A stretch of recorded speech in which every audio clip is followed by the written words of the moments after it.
अल्हम्दुलिल्लाहि रब्बिल आलमीन वल आक़िबतु लिल मुत्तक़ीन वस्सलातु वस्सलामु अला सय्यदिल अशरफिल अंबियाइ वल मुरसलीन व अला आलिहि व अस्हाबिहि अजमईन अम्मा बअद फ़अऊज़ु बिल्लाहि मिनश शैतानिर रजीम बिस्मिल्लाहिर रहमानिर रहीम अला बिज़िक्रिल्लाहि तत्मइन्नुल क़ुलूब आमन्तु बिल्लाहि सदक़ल्लाहुल अज़ीम व सदक़ रसूलुहुन नबियुल अमीनुल मतीनुल मुबीनुल मुईनुल करीम नहनु अला ज़ालिका लमिनश शाहिदीन वश्शाकिरीन वल हामिदीन वल्हम्दुलिल्लाहि रब्बिल आलमीन। बारगाह रिसालत माब सल्लल्लाहु अलैहि वसल्लम में एक मरतबा दुरूद पाक का हदिया पेश करें। पढ़िए बावाज़े बुलंद। अल्लाहुम्मा सल्लि अला सय्यिदिना मौलाना मुहम्मदिन व बारिक वसल्लिम सलातन व सलामन अलैका या रसूलल्लाह सल्लल्लाहु तआला अलैहि वसल्लम। अज़ीज़ाने मिल्लत इस्लामिया, मैंने सोचा कि हम लोग हर इतवार को ज़िक्र की महफ़िल, नात की महफ़िल सजाते हैं, तो क्यों ना इस मामले पर कुछ रोशनी डाली जाए कि आज हम नमाज़ें पढ़कर भी हमारे दिलों को सुकून नहीं, ज़िक्र इलाही करके भी हमारे दिल मुतमईन नहीं। वजह क्या है? देखिए, अल्लाह ने हमें जिस्म अता किया, हमने जिस्म पर ध्यान दिया। हम खाना खा रहे हैं, हम जिम में जा रहे हैं। अगर कुछ दिन, मैं कहता हूं 2 या 3 टाइम का खाना इंसान छोड़ दे तो उसको चक्कर आने लगते हैं, उसका जिस्म कमजोरी महसूस करता है। ये जिस्म का हाल है। जरा सोचें, फिर हमने अपनी रूह पर ध्यान क्यों नहीं दिया? जिस्म की ताकत का ख्याल रखा लेकिन रूह की ताकत का ख्याल नहीं रखा। हमारी रूह कितनी कमजोर हो चुकी होगी, हमारी रूह कितनी बीमार हो चुकी होगी। इसलिए मेरे अजीजों, आज भी आप देखें, मैं पंडितों की बात कर रहा हूं। ये पंडित जो आज हिंदू मज़ाहिब के अंदर पंडितों की बात कर रहा हूं, जितना ये रूह के पीछे ध्यान देते हैं उतना हम भी नहीं देते। आप इनसे पूछो कि ये तपस्या क्यों कर रहे हो, तो कहते हैं आत्मा की शक्ति के लिए, आत्मा की ताकत के लिए। और आज हम मुसलमान होकर अपनी रूह पर ध्यान नहीं देते, अपनी रूह की फिक्र नहीं करते। अल्लाह अकबर। दीगर मज़ाहिब के लोग इस चक्कर में पड़े हुए कि रूह में ताकत आ जाए। मेरे अजीजों, रूह के अंदर ताकत कैसे आएगी? अब यहां पर गौर करें, सबों की तवज्जो मेरी तरफ। बहुत अहम बात करने लगा हूं। आप देखें तो पहले के जो अंबिया गुजरे हैं और अंबिया की जो उम्मतें गुजरी हैं, उनमें क्या ताकत हुआ करती थी। हजरते सुलेमान अलैहिस्सलाम के एक मुरीद हजरते आसिफ बिन बरखिया पूरा तख्त उठाकर ले आए, पूरा तख्त उठाकर अकेले लेकर आ गए। हजरते सुलेमान के ही एक चाहने वाले, एक उम्मती ने 80 गज लंबा, 40 गज या 60 गज चौड़ा और इतना ही उसके अंदर हीरे जवाहिरात सोना जड़ा हुआ था, इतना बड़ा तख्त अकेले एक हाथ से उठाया और पलक झपकते ही बारगाहे सुलेमानी में हाजिर कर दिया। ये ताकत कहां से आई? खुद मेरे आका सल्लल्लाहु तआला अलैहि वसल्लम की उम्मत का हाल देखे और उम्मत के औलिया, सुल्तानुल औलिया हजरत गौसे आजम दस्तगीर का फरमान है कि मैं अपनी ठोकर से मुर्दों को जिंदा कर दिया करता हूं। ये ताकत उनमें कहां से आई? हालांकि गौसे आजम का आप हुलिया पढ़ें तो हजरत गौसे आजम दस्तगीर बिल्कुल पतले दुबले थे। आपके अंदर मोटापा नहीं, आपकी गर्दन मुबारक भी पतली दुबली थी। तो ये ताकत गौसे आजम दस्तगीर में एक मर्तबा किसी ने कहा हजरत गौसे आजम दस्तगीर से कि फला चीज को आप हाजिर करें।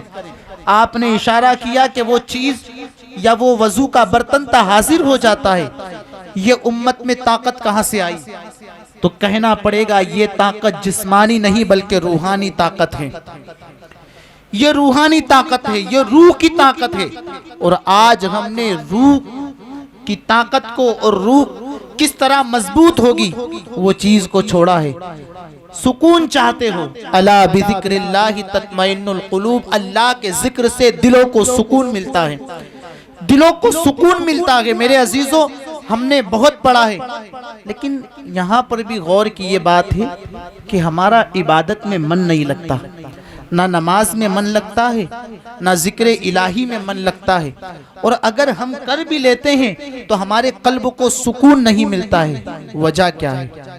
एक बुजुर्ग से किसी ने यही सवाल किया था, यही सवाल कि मस्जिद का मामला देखें, मस्जिद में नमाजी नमाज पढ़ने के लिए जाता है और पालतियां बार बार बदलते रहता है। गौर करना, बार बार पालतियां बदलेगा और अगर कोई कुछ कह दे तो सबों की तवज्जो एक ही तरफ हो जाती है। कहा ऐसा मामला क्यों है? तो बात ऐसी है कि मेरे आका सल्लल्लाहु ताला अलैहि वसल्लम का फरमान है, दो रास्ते हैं। एक रास्ता जहन्नम का है जो बड़ा हसीन और बड़ा खूबसूरत रास्ता है, और दूसरा रास्ता जन्नत का है। जन्नत का रास्ता जो है ना, बड़ा ओबड़ खाबड़ रास्ता है, बड़ा गड्ढे वाला रास्ता है, बड़ा नोकीला रास्ता है, कांटों से भरा रास्ता है। आप शौक हो रहे होंगे, लेकिन यही हकीकत है, यही हकीकत है। एक बंदा सिनेमा हॉल के अंदर बैठकर 5 घंटे मूवी देख लेगा सुकून के साथ, लेकिन मस्जिद के अंदर पालतियां बदलता है। वो बुजुर्ग ने कहा, बता वो कांटे पर बैठेगा तो क्या करेगा? जाहिर सी बात है, कांटे पर बैठेगा तो पालतियां बदलेगा, कभी इस तरफ होगा कभी उस तरफ होगा। मेरे अजीजों, जहन्नम का रास्ता तो खूबसूरत है, लेकिन इसकी मंजिल खतरनाक है, मंजिल बड़ी खतरनाक है। अल्लाह अकबर। और जन्नत का रास्ता ओबड़ खाबड़ वाला रास्ता है, कांटों भरा रास्ता है, लेकिन मंजिल बड़ी खूबसूरत है।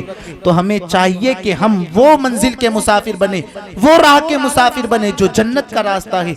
मेरे अजीजों, याद रखना, इसी तरह आज हम दुनिया में गुनाह तो करते हैं, लज्जत हमें जरूर मिलती है, जरूर हमें सुकून मिलता है, लेकिन इसके दाग हमें बुढ़ापे में परेशान करेंगे।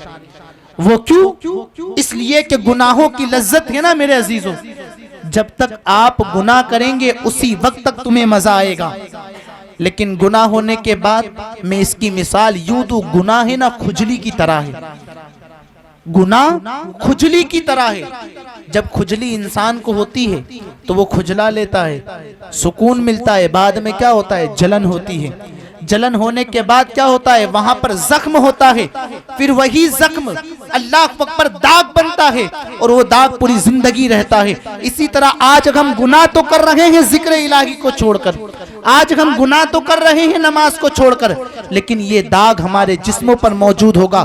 खुद मेरे आका सल्लल्लाहु अलैहि वसल्लम का फरमान है कि जहन्नमियों को जब जहन्नम से कई सौ साल के बाद निकाला जाएगा और जन्नत में डाला जाएगा तो जन्नती देखकर पहचान जाएंगे, इसलिए कि उसकी माथे पर जहन्नम का जला हुआ दाग मौजूद होगा। जन्नती पहचान जाएंगे ये फला जुर्म करके जहन्नम में गया था, फिर जन्नत में आया है। तो मेरे अजीजों, हमें इसका ख्याल रखना है। हाँ, जो रास्ते के हम मुसाफिर हैं ना, वो रास्ते को हमें छोड़ना है, हमें जन्नत के रास्ते का मुसाफिर बनना है। किस तरह? किस तरह? जिक्र इलाही करके। अब मैं तसव्वुफ की बात करूं, लेकिन एक और मिसाल देता चलूं। हमारे नौजवान जब नौजवानी की मंजिल पर पहुंचते हैं ना, अभी दाग की बात चल रही थी गुनाह की, नौजवानी की मंजिल पर पहुंचते हैं तो एक बीमारी होती है पिंपल्स की, है ना, दाने की, चाहे मैं हूं या आप हो। तो फिर क्या करते हैं? हम वो दाने को फोड़ देते हैं, कुछ नौजवान तो ब्लेड से भी काट देते हैं, लेकिन हुक्मा से पूछे तो हुक्मा फरमाते हैं कि उसको हाथ भी ना लगाओ, हाथ भी ना लगाओ। क्यों? हाथ लगाओगे, फोड़ोगे, फिर वो जख्म होगा और दाग होगा और दाग पूरी जिंदगी बाकी रहेगा। फिर तरह तरह की क्रीमें लगाकर लेपा पोती करके वो दाग को मिटाने के चक्कर में हमारा नौजवान रहता है। ये चेहरे के दाग हैं, गुनाहों के दाग। याद रखना, कब्र से उठने के बाद भी वो दाग मौजूद होंगे मेरे अजीजों, वो दाग मौजूद होंगे। तो हमें अपने कल्ब के सुकून के लिए, अपनी रूह की ताकत के लिए हम जिक्र इलाही में आते हैं ना, जिक्र को करें। अल्लाह के जिक्र को करते हैं ना, जिक्र की अल्लाह अकबर बहुत फजीलतें हैं। अहले तरीकत जानते हैं जिक्र का मामला क्या है। मेरा रब फरमाता है फज़कुरूनी अज़कुरकुम, तुम मेरा जिक्र करो मैं तुम्हें याद करूंगा। एक बंदा पूरी जिंदगी जिक्र करता रहा, पूरी जवानी जिक्र में गुजारा, बुढ़ापा जिक्र में गुजारा।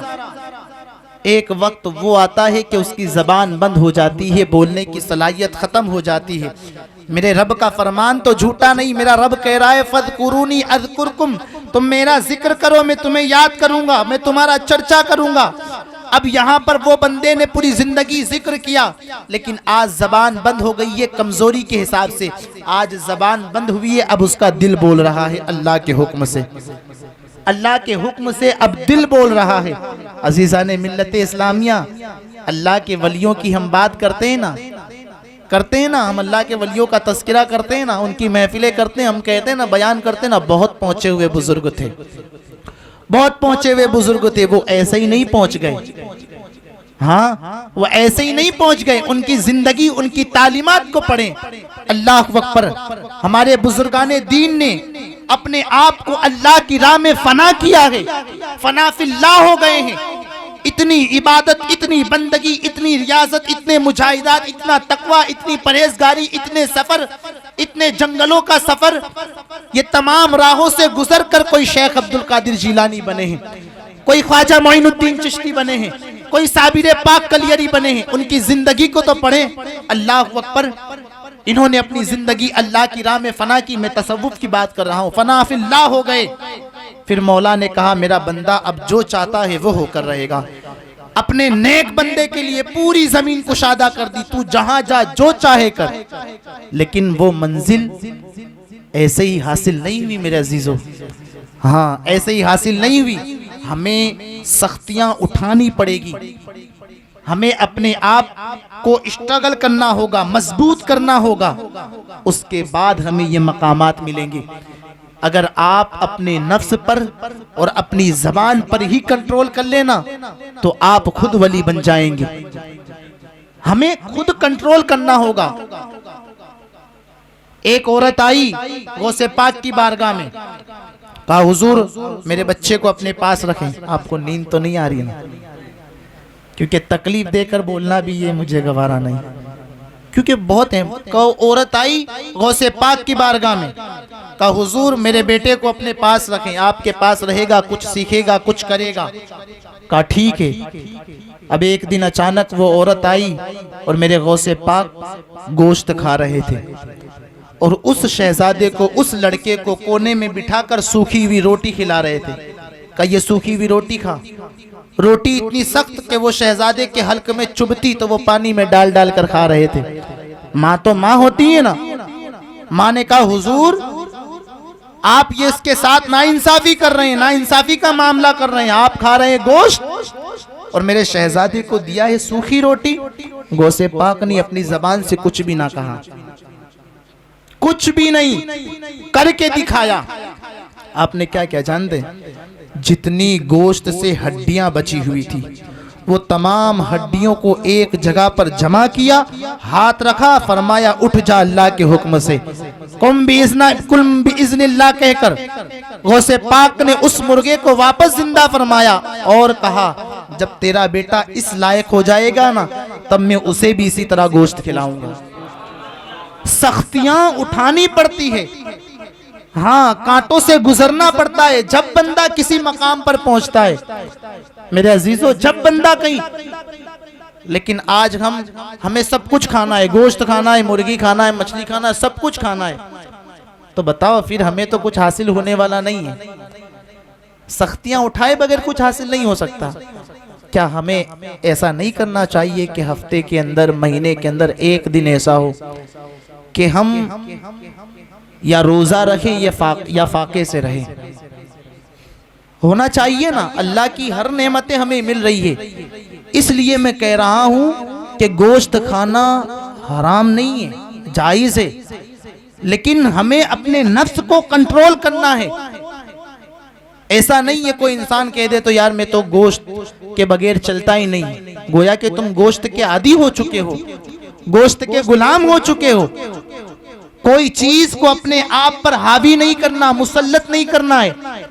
अगर कुछ मंजिल चाहते हो, हफ्ते में महीने में एक दिन ऐसा हो कि यार हम फाके से रहेंगे, इसलिए कि फाके से रोजा रखना, फाका करना ये नफ्स की ताकतों को कुचलता है। आप वही चीज करेंगे जो नफ्स चाहता है, गोया कि आप तो नफ्स के गुलाम हो गए। फिर आपको कैसे इबादत में सुकून मिलेगा, बंदगी में सुकून मिलेगा, जिक्र इलाही में सुकून मिलेगा? तो एक दिन ऐसा हमें तय करना चाहिए कि हम फाके से रहे। मेरे अजीजों, और अल्लाह का जिक्र करते हैं, आप जल्दी आया करें, जिक्र की लज्जतें हासिल क्या करें। जिक्र, अल्लाह अकबर, जिक्र क्या है? जिक्र क्या है?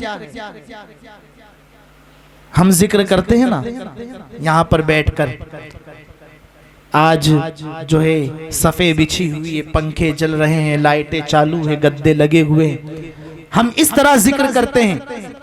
लेकिन अल्लाह वालों ने जिक्र कैसे किया है, कैसे जिक्र किया? अल्लाह अकबर। हजरत अबू बकर